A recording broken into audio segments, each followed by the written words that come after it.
Educational creativity চ্যানেলে সকলকে স্বাগত। আজ কলকাতা হাইকোর্টে কোর্ট নাম্বার 18 জাস্টিস অমৃতা সিনহার বেঞ্চে কয়েকটি মামলা লিস্টেড ছিল এসএসসি সংক্রান্ত। তার মধ্যে অন্যতম মামলা হলো লুবানা পারভিন 10 মার্কস মামলা, যেটি লিস্টেড ছিল 23 থেকে 28 নম্বর সিরিয়াল পর্যন্ত। কিন্তু সেই মামলার শুনানি প্রথমে 10 নম্বরের শুনানির ক্ষেত্রে একটি সমস্যা তৈরি হয়। রাজ্যের পক্ষ থেকে যিনি ল্যান্ডেড এজি ছিলেন তিনি ওনার বলার আজ সময় ছিলেন না, সেই জন্য মামলাটি পিছিয়ে ওয়েডনেসডে নিয়ে যায়। কিন্তু মূলত এই বিষয়টি আজকে নয়, আজকে আমি আরেকটি নতুন বিষয় উত্থাপন করব, যেখানে 1 থেকে 5 তারপরে এক্সপায়ারি প্যানেলের কথা উঠে আসলো এবং বিচারপতি আজ আবারও পুনরায় লিস্ট পাবলিশ করার নির্দেশ দেন। এই সম্পর্কিত তথ্য এবং পরবর্তী সেই লিস্ট পাবলিশ করার অর্ডার বাধ্য হয়ে পরিবর্তন করতে হয়, সেরকম বিষয় আজ তুলে ধরবো। এবং প্রথমেই আজকে যে মামলাটি 23 নম্বরে ছিল 10 নম্বরের, সেই মামলায় লার্নেড এজি বিষয়টি বলেন যে আমার সমস্যা রয়েছে, সেই জন্য আমাকে টুমোরো বা ফ্রাইডে দেওয়ার সুযোগ। তখন বিচারপতি বলেন যে প্যাক রয়েছে, একদম প্রতিদিন মামলা লিস্টেড রয়েছে, সেহেতু আপনাকে ওয়েডনেসডে দেওয়া হলো। এরপরে একটি ক্যান অ্যাপ্লিকেশন অ্যাকসেপ্ট করার জন্য আসেন। 2016 আগে তিনি চাকরি করতেন সেই সমস্ত বিষয় 10 মার্কসের বিষয় নিয়ে, কিন্তু ক্যান অ্যাপ্লিকেশন হয়নি, আলাদা ফ্রেশ রিপিটিশন করে আসতে বলেন। তখন অ্যাডভোকেট বলেন যেহেতু এটি এই সঙ্গে সিমিলার লিমিটেড, ফ্রেশ রিপিটিশন করা পসিবল নয়, ঠিক আছে আপনি পরে বলার সুযোগ দেবো, আপনি পরে আসবেন, এরকম একটি বিষয় বলে ক্যান অ্যাকসেপ্ট হয়নি, কারণ দেরি করে আসার জন্য ক্যানটি অ্যাকসেপ্ট হয়নি। তো আজকে যে মূলত যে বিষয়গুলি চেইনটেড লিস্ট পাবলিশ নিয়ে মৌসুমী মণ্ডলের মামলা 29 নম্বর সিরিয়াল যেটি ছিল সেটা নিয়ে বিস্তারিত শুনানি হয়, সেই বিষয়টি আপনাদেরকে বলবো যে তারা লিস্ট পাবলিশ করেছে, কিন্তু সেই লিস্ট যেটি পাবলিশ করেছে সেখানে ব্ল্যাঙ্ক ওয়েমার যে বিষয়টি রয়েছে, সেই ব্ল্যাঙ্ক ওয়েমার কারা তাদের ডিটেলস সেখানে অ্যাড করে সেটা পাবলিশ করেনি ব্ল্যাঙ্ক ওয়েমার বিষয়টি। তো এই ব্ল্যাঙ্ক ওয়েমার যারা রয়েছে তাদের বিষয়টি এখানে আনা হয়নি, অন্যদের করা হয়েছে। কারণ যে 3-4 রকমের যারা টেন্টেড ছিল, যারা চুরি করে চাকরি পেয়েছে, টাকা দিয়ে চাকরি পেয়েছে, তাদের ব্ল্যাঙ্ক ওয়েমারের সেই বিষয়টা এখানে ওয়েমার মিসমাস এবং ব্ল্যাঙ্ক ওয়েমার একই বিষয় কিনা সেটাও উত্থাপিত হয়ে ওঠে। 7 জানুয়ারি লাস্ট যে অর্ডারটি হয়েছিল সেটার উপরে ভিত্তি করেই সুপ্রিম কোর্টে এসএলপি হচ্ছে, সেই কথাটি তুলে ধরেন পিটিশনার অ্যাডভোকেট। ওয়েমার মিসমাসের যে বিষয়টি রয়েছে আর এই ব্ল্যাঙ্ক ওয়েমার, তাই নিয়ে একটু দ্বন্দ্ব তৈরি হয়। মূল দাবি এক্সপায়ারি অফ প্যানেল এখানে অ্যাড করেনি।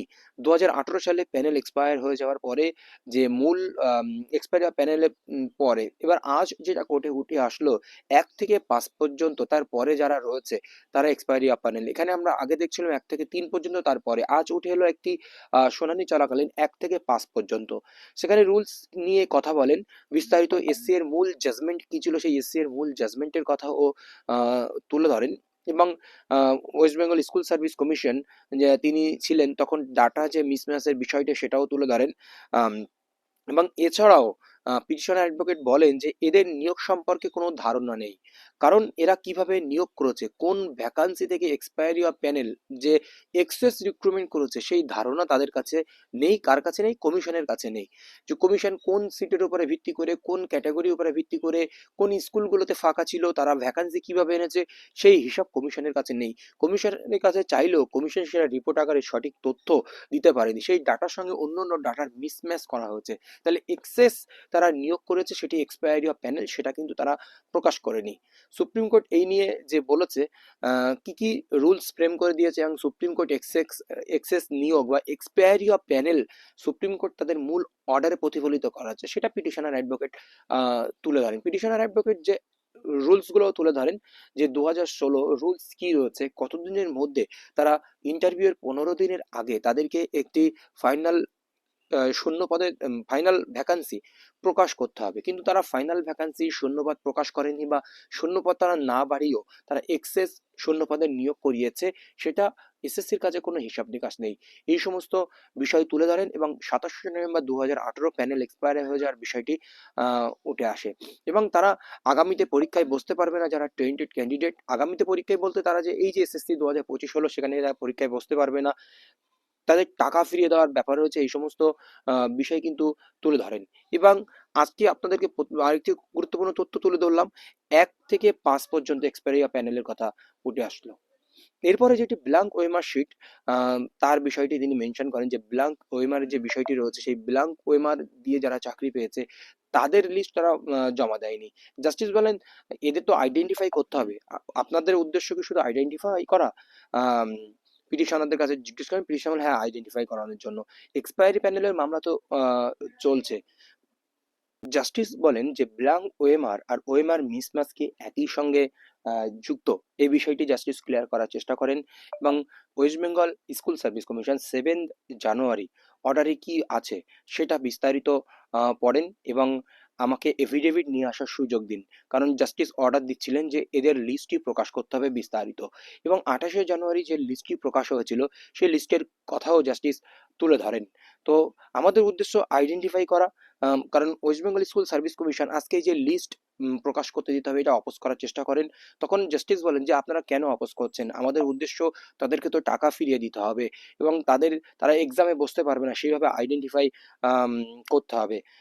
ডাব্লিউবিসিএসএসসি তখন বলেন আমরা তো যে কোনো স্তরে কোনো টেন্টেড ক্যান্ডিডেট থাকলেই আমরা তো তাদেরকে বাদ দিচ্ছি।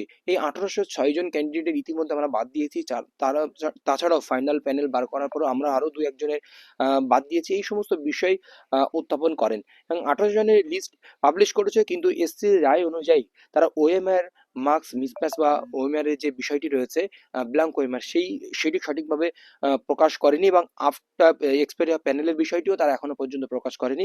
তখন বিচারপতি বলেন যে আফটার এক্সপায়ারি প্যানেল এই বিষয়টি আমি এখন অর্ডারে লিখছি না, কারণ এটি অলরেডি আন্ডার জুরিডিকশন রয়েছে, রিট পেন্ডিং রয়েছে, সেহেতু এই বিষয়টি এখন ইনক্লুড করছে না, কিন্তু ওএমআর এর যে বিষয়টি সেই ওএমআর রিলেটেড তাদের লিস্ট পাবলিশ করতে হবে, এটি বিচারপতি বলেন। তখন ওয়েস্ট বেঙ্গল স্কুল সার্ভিস কমিশনের পক্ষ থেকে যে অ্যাডভোকেট ছিলেন তিনি বলেন যে ওএমআর মিসম্যাচ যে বিষয়টি রয়েছে বা ব্ল্যাঙ্ক ওএমআর এগুলো সিবিআই আইডেন্টিফাই করেছে, সেই জন্য সিবিআই আইডেন্টিফাই অনুযায়ী কমিশন সেই কাজটি করেছেন। জাস্টিস দেবাংশু বসাকের ডিভিশন বেঞ্চে কি কি হয়েছিল সেই সমস্ত বিষয় নিয়ে আলোচনা করেন। তখন ওয়েস্ট বেঙ্গল স্কুল সার্ভিস কমিশনের পক্ষ থেকে অ্যাডভোকেট বলে যে আমাদের এফিডেভিট নিয়ে আসার দয়া করে সুযোগ দিন, এবং সুপ্রিম কোর্টের যে ভিউ পরিষ্কার করে দিয়েছে সেটার উপর আমরা সমস্ত কাজ করেছি, আমাকে ডাইরেকশন নিয়ে আসতে সময় দিন, আমি তাহলে বিস্তারিত তখন আরো প্রকাশ করতে পারবো, দীর্ঘায়িত শুনানি করতে পারবো, এই প্রেয়ার করেন।